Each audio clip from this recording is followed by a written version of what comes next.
Pues buenas tardes a todos. Muchas gracias por estar aquí hasta ahora taurina de las 5 de la tarde. Vamos a ver si soy capaz de lidiar el toro que me sacan de los corrales. Es un toro difícil porque hablar de la ética de la caza en estos tiempos no es plato de gusto casi para nadie, porque implica inevitablemente meterse en charcos que pueden resultar incómodos. Empezaría diciéndoos que el asombro, quizá el desconcierto, es el origen de la ciencia y el origen del conocimiento, de la filosofía, en el fondo, el preguntarse por qué las cosas son como son. Voy a poner un ejemplo. Todos los años, desde hace miles o cientos de miles de años, al llegar justo a estas fechas, los frutos de unos árboles que pertenecen al género Malus caen al suelo y esto, bueno, los animales se los comen y esto lleva pasando, como digo, cientos de miles de años. Nadie se ha preguntado por ello, hasta que hace exactamente 350 y tantos años, en 1666, uno de esos frutos que llamamos manzana cayó sobre un señor que se llamaba Newton, y ese señor dijo: ¿y esto por qué cae hacia abajo? Y formuló nada menos que la teoría de la gravedad. Fijaos una cosa tan tonta, ¿no? Que las manzanas se caen al suelo, fue el origen casi de la ciencia moderna. Hoy día estamos en una situación, los cazadores, un poco similar. Quiero decir que nos vemos obligados ante un fenómeno que se está produciendo desde no hace tanto en nuestro entorno, como es el del animalismo. Los cazadores estamos obligados a preguntarnos qué es la caza. ¿Es la caza éticamente sostenible? ¿Tiene defensa la caza? Y eso es de alguna manera lo que voy a intentar responder hoy aquí. La realidad es que siempre se pensó en nuestro entorno, yo que además me he criado aquí en esta mancha ciudadrealeña de niño y de muy joven, siempre se asumió entonces, os hablo de hace más de medio siglo, que la caza era algo natural, noble, absolutamente defendible. Algo que pasaba, pues como las manzanas se caen al suelo, porque tenían que pasar. Llegaba el mes de octubre y se cazaban los conejos, las perdices, se daban las tonterías. Nadie nos planteábamos que aquello éticamente tuviera algún tipo de, o planteara algún tipo de problema. Era así y ya estaba. Hasta que llegó una forma de entender el mundo y se empezó a implantar una forma de entender el mundo absolutamente distinta, que es lo que llamamos animalismo. Esto, hay mucha gente de nuestro entorno cinegético, cazador, que lo intenta despachar, pues digamos, considerándolo una anécdota, dándole poca importancia, diciendo, bueno, no hay que hacerles caso. Pero es un problema gravísimo, no para la caza, sino para la cultura y el orden occidental. No creo exagerar en ello. Estamos encontrándonos ante algo que es subversivo en el sentido estricto de la palabra. Es poner todo patas arriba. Hasta el punto, siempre hay una mosca pesada en estos casos, que decide estar con el ponente, hasta el punto de que hoy podemos leer, y os voy a leer ahora un párrafo del Génesis, que se escribió hace 2700 años y ha sido parte de nuestra cultura, independientemente de las convicciones religiosas de cada uno o no, somos herederos de ello. Hoy leemos un párrafo del Génesis que todos seguro recordamos de niños y a lo mejor esta nos chirría como nos chirrían hoy pues determinadas películas que podamos ver de hace 40 años, hoy que tenemos, digamos, todos en más o menos medida determinada sensibilidad feminista. Hay películas de hace 40 años que, hombre, por favor, esto ya aún no se puede ver. Yo, que no soy feminista beligerante, me pasa. Mirad, el párrafo que os quería leer del Génesis dice lo siguiente: procread y multiplicaos y henchid la tierra, sometedla y dominad sobre los peces del mar, sobre las aves del cielo y sobre los ganados y sobre todo cuanto vive y se mueve en la tierra. Ahí os doy también a todos los animales de la tierra y a todas las aves del cielo. Esto dice Yahvé a Adán, al ser humano, le entrega toda la creación a su disposición. Esto es lo que hoy se ha puesto en cuestión, pero no se ha puesto en cuestión desde un punto de vista, digamos, de la religión cristiana, ¿no? Se ha puesto en cuestión desde todos los puntos de vista de la civilización occidental. Ya Protágoras, un griego, un filósofo griego, decía: el hombre es la medida de todas las cosas.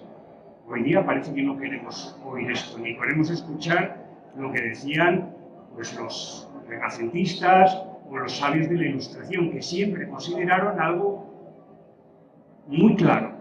El hombre estaba en un nivel y los animales y el resto de los seres vivos estaban en otro.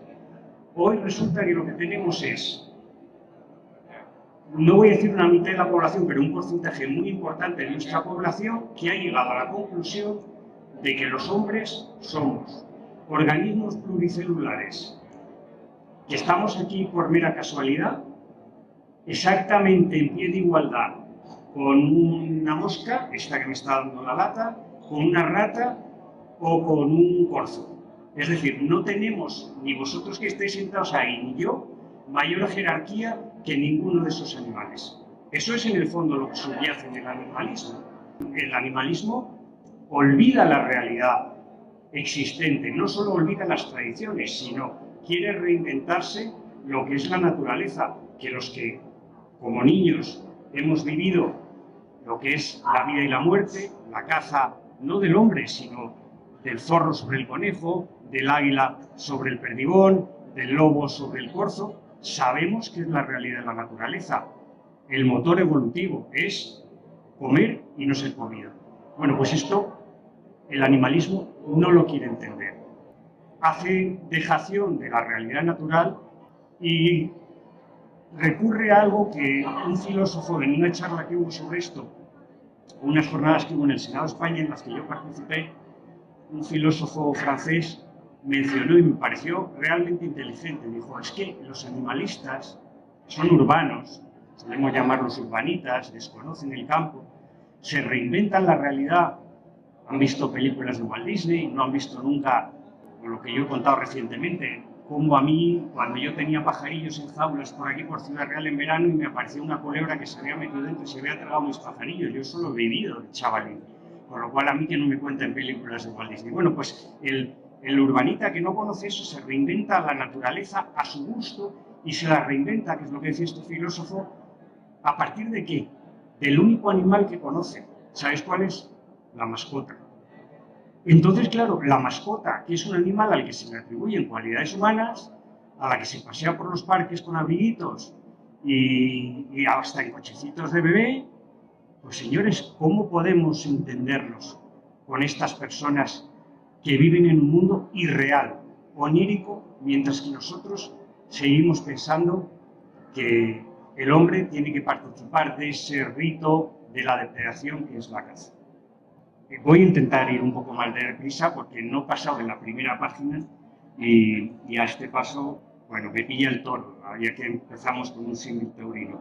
Estos animalistas desproveen al ser humano de toda espiritualidad, de toda característica que lo diferencie de los animales, y lo más curioso y el único camino además que tenemos es el de ponerles delante de sus propias contradicciones, porque la realidad, la verdad objetiva está de nuestro lado, es decir, no existe ese mundo que ellos se quieren inventar. Sus contradicciones empiezan por un hecho que os voy a poner encima de la mesa. Curiosamente son ellos los que creen que los seres humanos somos un animal más y no tenemos más jerarquía que otro animal, los que están contra la caza. Vamos a ver, señor mío, si yo soy un animal más y todos los animales se comen unos a otros, no tendré el mismo derecho que el resto de los animales a participar de eso. Todavía, si el que estuviera en contra de la caza fuera un radical de algún movimiento religioso que dice: no, es que el ser humano es espiritual y entonces no puede matar un animal, pues podría entrar a debatir con él si eso tiene sentido, ¿no? Pero usted que piensa que yo soy igual que un zorro, un conejo tal, ahí hay una contradicción en su argumentación. Entonces, hay que ponerles delante de esas contradicciones y es la única manera de intentar defender la caza. Yo, hace unos años que me tuvieron a bien darme un premio, el de la personalidad venatoria en el Club de Monteros, hablando de esto, la noche anterior escribí unos versillos sobre ese hartazgo que le provocan a uno los animalistas. Esos versillos decían: ya mi paciencia agotada por tan continua agresión, con un versillo ligero sin ninguna pretensión de poética destreza, desde esta escogida grada voy a decir mi opinión. Yo no acepto recibir enseñanza ni lección de amor a naturaleza, conservacionismo, ta esmero, ni de campera pasión, de quien, preso en su salón de una vivienda adosada, viendo la televisión, se cree ecologista entero, presto al mundo a redimir, mas no alcanza a distinguir a una mansa acongojada de un belicoso alcaudón. Y no es ese el peor baldón, pues muchos de esa camada tampoco sabrían decir si un campo es trigo o cebada. Esto escribí yo, pero realmente no va a ningún sitio.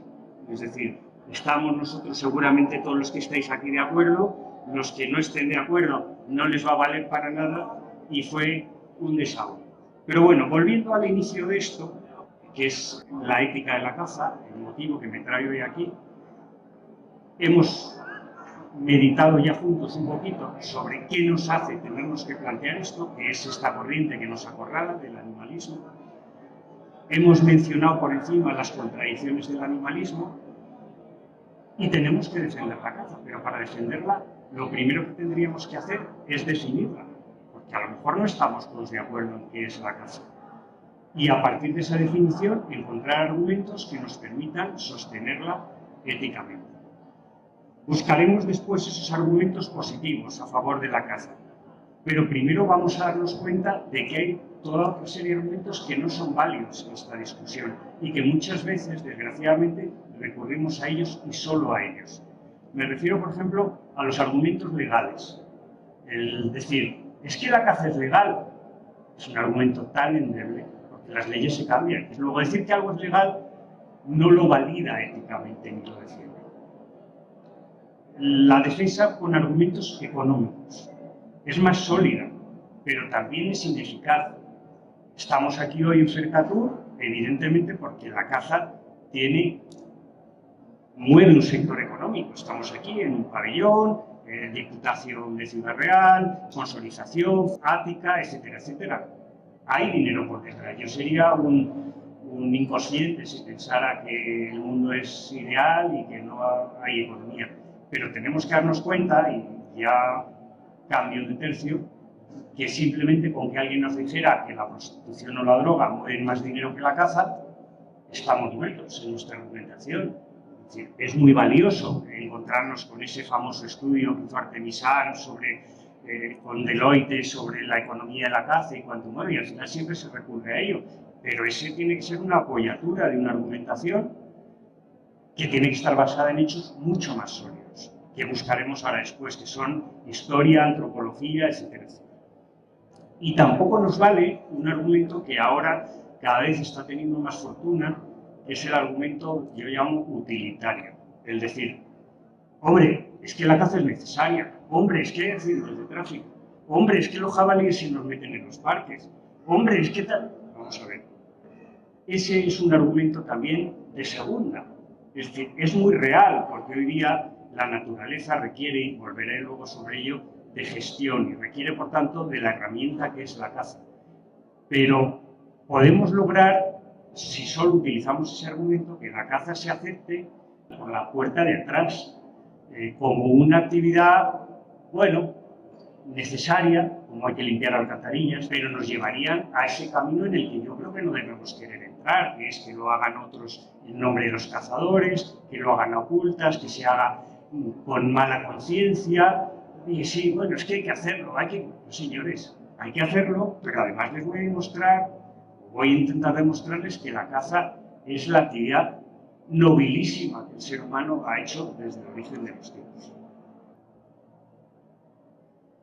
Vuelvo entonces, por tanto, a intentar sustentar esta charla, buscar la columna vertebral de esta charla, en la definición de la caza. ¿Qué es la caza?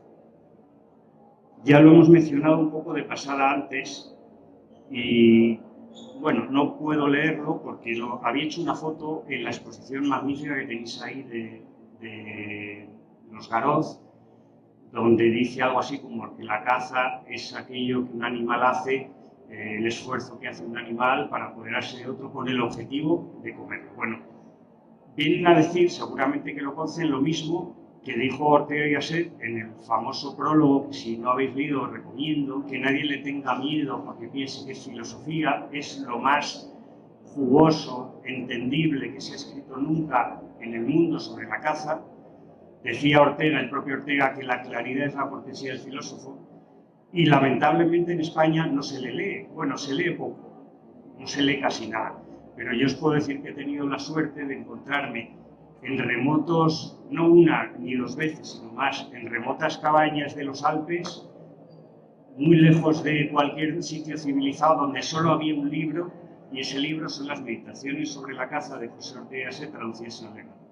Bueno, pues él decía, en ese libro decía, la caza es lo que un animal hace, no se olvide que el hombre es un animal más, ni se caiga en la soberbia de pensar que la caza sea algo exclusivo del ser humano para apoderarse vivo o muerto de otro que pertenece a una especie vitalmente inferior a la suya. Cada palabra cuenta, ¿eh? No es una especie igual, ni es una especie superior, es una especie vitalmente inferior a la suya.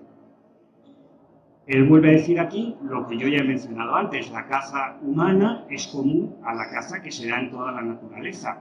El comer y no ser comido, la depredación, que es, como Darwin demostró o concluyó hace ya muchos años, el motor evolutivo del mundo.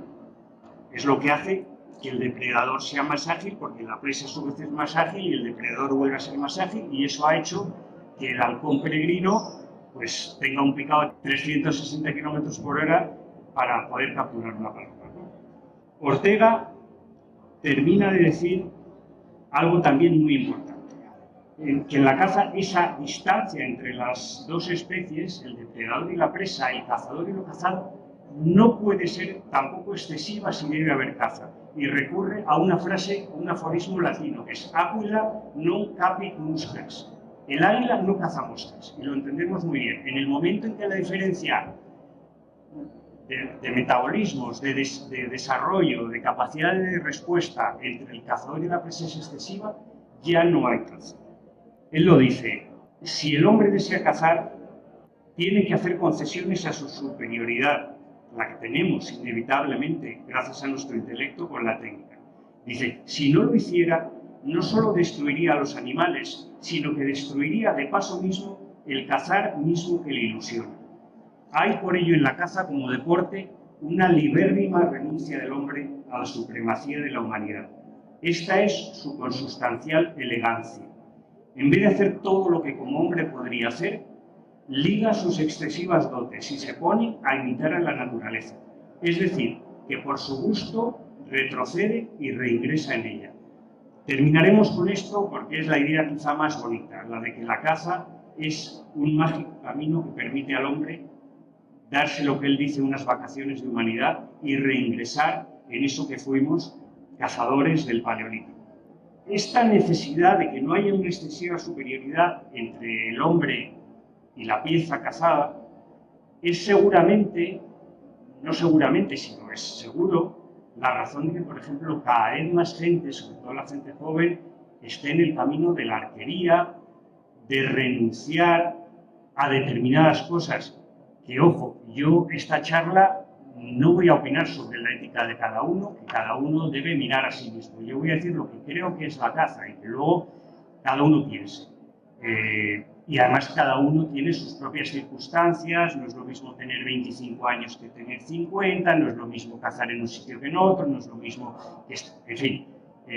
Pero evidentemente, cuando uno piensa que lo que dice Ortega, que el hombre para cazar debe renunciar a su supremacía, empieza a ponerse muy en cuestión hasta qué punto los visores térmicos, su utilización es ética, hasta qué punto una torreta balística y un rifle que permite disparar como un francotirador de Afganistán y abatir un animal a 1200 metros, como hemos visto en programas de televisión, es cazar o es simplemente tirar al blanco, porque ese animal no se ha sentido ni siquiera amenazado, con lo cual lo que es el rito de la caza no ha podido empezar. Será un tiro al blanco, pero no ha empezado. Me decían que nos cuesta ya tener un dron con un térmico mientras nos comemos las migas volando por encima de una mancha cercada, y encima de que está cercada con el dron nos dan un reporte allí: oye, mira, tienes una piel de cochino echado de baja del peñón del águila y hay 2 venados. Hombre, vamos a ver. Pero bueno, cada uno que tome de esto lo que le parezca que debe. Pero estábamos en que la caza del hombre es un remedio de lo que existe en la naturaleza. Y si es un remedio de lo que existe en la naturaleza, vuelvo a lo que tienen allí los Garoz y yo he mencionado antes. Es necesario o muy importante dar destino a la pieza cazada. Y fundamentalmente, en la mayoría de los casos, destino culinario. Es verdad, pero no, digamos, las derivadas y las excepciones siempre se puede sacar, que puede uno ir a cazar un lobo, que se puede ir a, yo que sé, a Groenlandia a cazar un oso polar, y que ahí no hay consumo. Pero esos son dentro de lo que es la generalidad de la caza, donde la inmensa mayoría de las piezas para la inmensa mayoría de los cazadores son conejos, perdices, venados, chinos, etcétera, etcétera. Son todos animales que siempre se han consumido, y que no consumirlos no es entendible por la sociedad. Seamos conscientes de ello y caigámonos de un guindo. La sociedad hoy nunca más va a poder aceptar que se le quite la vida a un animal solo, y digo solo, para colgar sus cuernos de la pared. Yo tengo mis paredes llenas de cuernos, pero como un recuerdo más de un lance de un animal que me he comido. Yo crío a 3 hijos con caza, y gracias a Dios están muy sanos y han salido muy listos, pero ninguno de todos esos corzos que cuelgan de mi pared jamás se quedó en el campo. Y lo digo muy orgulloso, y lo afirmo. Esto no es un capricho mío. Es que en los países en que el consumo de la carne de caza está extendido, la oposición social a la caza es infinitamente menor. En los países centroeuropeos, en los países nórdicos, donde se va por grupos de amigos, no gente, con todos los respetos, de un pueblo perdido de Suecia, no un ejecutivo de Ericsson y un alto ejecutivo de no sé qué otra gran compañía sueca, se van a cazar, están un fin de semana cazando y cazan probablemente una hembra de alce en mitad de la nada, se pasan 3 días allí con unos perros que ni los oyes en todo el día, un frío pelón, y al final matan una hembra de alce, sacan entre todos, no sé, 300 kilos de carne, se lo llevan envasado vacío a su casa, exactamente igual que ocurre en Northwest Territories, en Yukon, en 1000 sitios en Estados Unidos. Es absolutamente incomprensible, no solo incomprensible, es que no es legal dejar un gramo de carne de un alce en el monte. Entonces, que aquí en España todavía, desgraciadamente, no nos hayamos mentalizado de eso, pues creo que nos queda mucho camino. Sigo con flashes de lo que creo que la caza debe tener dentro en su práctica para que pueda ser éticamente justificable. Lo siguiente es la incertidumbre, que es algo que también José Ortega y Gasset menciona, por supuesto. Es decir, no, mejor dicho, lo menciono yo porque soy heredero de lo que él mucho mejor que yo meditó, y no es que él me esté en absoluto secundando, ¿no? Pero él escribe: no es esencial a la caza que sea logrado. Al contrario, si el esfuerzo del cazador resultase siempre indefectiblemente afortunado, no sería esfuerzo de caza, sería otra cosa. Toda la gracia de la cacería está en que siempre sea problemática.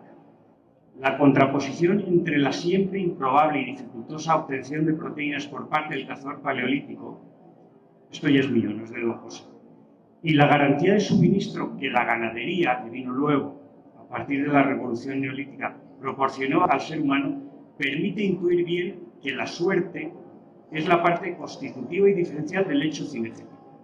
Convertir la caza en ganadería es un grave error que afecta a la propia esencia de aquella, destruyendo. Os voy a masticar esto un poco, aunque seguro que lo habéis entendido. El hombre, durante cientos de miles de años, digo hombre, pero incluyo a todos los ancestros, homínidos, etcétera, etcétera, fue cazador. Y su subsistencia dependió siempre de que tuviera o no tuviera fortuna. Nunca tuvo nada garantizado.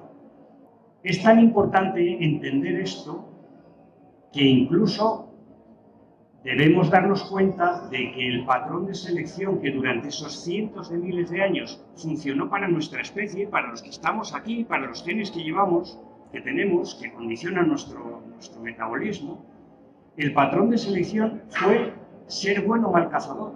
El que no era buen cazador no dejaba sus genes durante 1, 2, 200, 1000 generaciones. Solo los buenos cazadores dejaban los genes, porque eran los que eran capaces de sobrevivir. Imaginaos, mamuts, nieve, cavernas, paleolítico, no hay ganadería, no hay agricultura.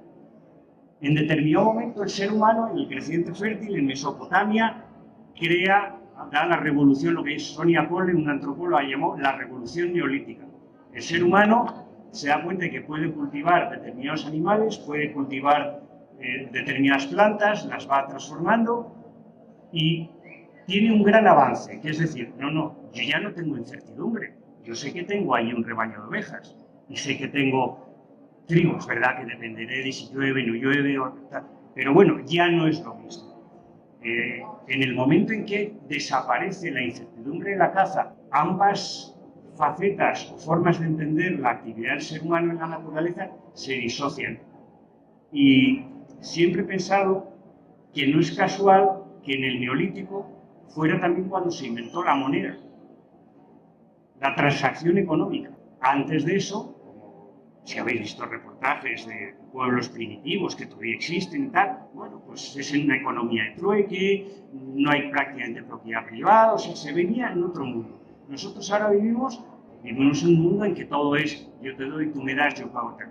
Bueno, ojo, pensémoslo.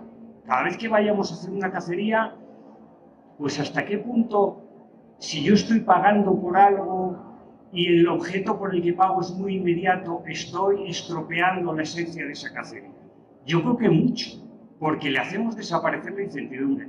Yo le he dicho, nos voy a contar a aquel director de medio natural de una autonomía española, y hace ya años que le dije, vamos a ver, el pagar las cuotas en las reservas regionales de caza por puntos en función de los animales que caces, es esto, es destruir la fortuna. Yo le decía, entiéndeme, ¿cuánto cobráis al año en todas las reservas de caza de esta autonomía? ¿Cuánto ingresa la comunidad autónoma? Tanto dinero. Divídelo por el número de permisos que hay y todos los permisos se pagan a lo mismo. Y el que tenga la suerte o los cojones de echarle 3 días y buscar un bicho y decir, este no lo tiro, y este tampoco lo tiro, y está nevando, y no sé cuánto, y ese al final cobre el Rebeco récord de España por los mismos 1.500 euros que otro que se ha bajado del coche y le ha pegado un tiro, pues oye, ahí hay caza, porque hay fortuna, porque hay esfuerzo. Os quería mencionar que como el lenguaje es sabio, esa importancia de la fortuna, fijaos que está también en la palabra que nos decimos los cazadores cuando aquí en estas sierras manchegas dejamos a uno en el 4 de la traviesa. Tú pasas delante y ¿qué le pides? No le dices, oye, que tengas bien el viento, le dices suerte, suerte. Es decir, en el fondo, toda la caza se condensa en esa palabra, suerte. Claro, si tienes un tío detrás de la carrasca con 3 cochinos que han venido en un camión y están en un jaulón y los va a soltar, pues ahórrate la palabra suerte, ¿no? Digo yo. Porque como dice Ortega, si el animal no hay que buscarlo, porque se halla siempre a mano en inagotable población, no puede preocupar tampoco el acierto por matarlo o capturarlo. Porque si se falla el golpe una vez, lo mismo da. Ahí está otro animal presto a recibir una agresión, y así indefinidamente. Cazar no es, sin más ni más, dar golpes a diestro y siniestro para matar animales o echarles daño. Por último, dentro de estos flashes que estoy dando sobre lo que yo creo que debe haber en la caza, evidentemente, en algunos casos uno no podrá existir, el otro, pero estoy dando componentes, ¿no? que pueden hacer que sea más o menos ética desde mi punto de vista. Hay uno que es difícil, pero que es una realidad y una exigencia hoy día, que es que la muerte de la pieza debe producirse con el menor sufrimiento posible. Digo que este argumento o este punto es difícil y un poco contradictorio con todo lo que he dicho antes, porque si hablamos de naturaleza, en la naturaleza el sufrimiento no cuenta. Todos hemos visto cómo las hienas empiezan a comer a un ñu vivo y tiran de él, o todos hemos asistido a un agarre, muchos de los que estéis aquí, a un agarre de jabalí. Es decir, el sufrimiento en la naturaleza no cuenta, es una consideración humana. Y humanizar la naturaleza es probablemente entrar en el mismo y peligroso camino en el que han entrado y se han perdido en él los animalistas. Pero la realidad es que hoy día no podemos admitir ningún tipo de práctica en que el sufrimiento del animal sea inaceptable. ¿Cuándo es inaceptable? Bueno, hagámoslo la muerte más rápida e indolora posible, porque al final la muerte no se puede evitar. Como no quiero tampoco alargarme mucho, simplemente, y antes de terminar, quería indicaros la importancia que la caza ha tenido en la evolución del género humano. Tenemos aquí una exposición sobre el doctor José Antonio Valverde, que no fue un conservacionista al uso de hoy, es decir, él empezó con Félix Rodríguez de la Fuente, o mejor dicho, le mostró el camino a Félix Rodríguez de la Fuente, fue el creador del Parque Nacional de Doñana, era un hombre que escribió un libro maravilloso que se llama Los Lobos de Morla, después de investigar por aquella España en los años 60, por Zamora, León, etcétera, hablar con pastores, recoger carlancas, era un gran antropólogo. Bueno, pues él dice, las 5 grandes etapas de la humanidad occidental han sido: recolectora, que hizo físicamente hombres a los monos; la cazadora, con la que adquirieron la estructura mental y humana y la capacidad de conquista; la pastoril, luego, cuando el ser humano domesticó al animal; y las ulteriores que nos aquezan, es decir, la agrícola, que inundó el globo de seres humanos, y la industrial, activamente dedicada hoy a destruirlo. Otra cita que os quería leer, para consolidar esa idea de la importancia que ha tenido antropológicamente la caza para nuestra forma de ser hoy y nuestro propio desarrollo, es de Robert Tardrey, un antropólogo que tiene un libro que se llama La evolución del hombre y la hipótesis del cazador, libro que también recomiendo fervientemente. Él escribe: todo esto va al hilo de lo que hemos hablado antes de la revolución neolítica, etcétera, etcétera, ¿no? Dice, hace menos de 10.000 años iniciamos esa tremenda creación cultural que fue el cultivo de los cereales y las legumbres y la domesticación de animales. Esa invención se difundió lentamente. Hasta hace 5.000 años afectó al destino, la esperanza de vida y condiciones de libertad o servidumbre de una fracción muy pequeña de la población humana. Pero esos 5.000 años son una insignificancia comparados con el tiempo de nuestros comienzos. La caza dominó nuestra vida unos buenos 500.000 años y nuestro estado presente de 5.000 es un pestañear de ojos. Durante un mero 1% de la historia del hombre verdadero hemos vivido en condiciones que consideramos normales. Sin embargo, ¿cómo puede alguien hoy juzgar insignificante el 99% de la historia humana durante la cual vivíamos de la caza? Hablo de quizá 25.000 generaciones. Y concluye, con la agricultura y la ganadería llegó al fin el fin de la vida basada en la caza, que nos había mantenido muchos millones de años. La caza que nos modeló, que dirigió nuestras adaptaciones anatómicas y sociales, estimuló nuestra capacidad para la fabricación de herramientas y para el lenguaje, y que dio valor selectivo a un cerebro grande, etcétera, etcétera, etcétera. Aquí hay muchísima chicha. Es decir, los antropólogos tienen claro que somos lo que somos gracias a que fuimos cazadores. He mencionado toda una serie de argumentos, pero os voy a dar algunos más. Tenemos un cerebro de aproximadamente 1.500 centímetros cúbicos, según una teoría que para mí es muy sólida, que es la teoría de los sistemas. Esa teoría dice que los sistemas de un organismo, de cualquiera de nosotros, de un perro, los sistemas, me refiero a sistema digestivo, sistema neuronal, sistema circulatorio, etc. Hay unos sistemas que hacen que vivamos, que funcionemos. Bueno, pues la energía que consumen esos sistemas, si hacemos una ecuación, la suma de todas ellas, de los consumos de energía, es igual a una constante. Si queremos subir el consumo de energía de uno de los sistemas, tenemos que bajar el consumo de otro de los sistemas. ¿Qué ocurre? Que, por ejemplo, en los herbívoros, el sistema que consume más energía es el digestivo. Digerir la celulosa es complicadísimo, requiere, como sabéis, porque lo hemos estudiado en el bachillerato, por lo menos el mío se estudiaba, yo creo que ahora ya no estudian tampoco ni eso, pero vamos, los rumiantes tienen panza, redecilla, libro, cuajar, vuelven a rumiar, o sea, es un proceso complicado y consume mucha energía. El hombre, para poder desarrollar su intelecto y poder tener 1500 centímetros cúbicos de capacidad cerebral, necesitaba reducir el consumo de su sistema digestivo. ¿Y cómo lo hizo? Siendo capaz de ir a las proteínas, o sea, haciéndose cazador.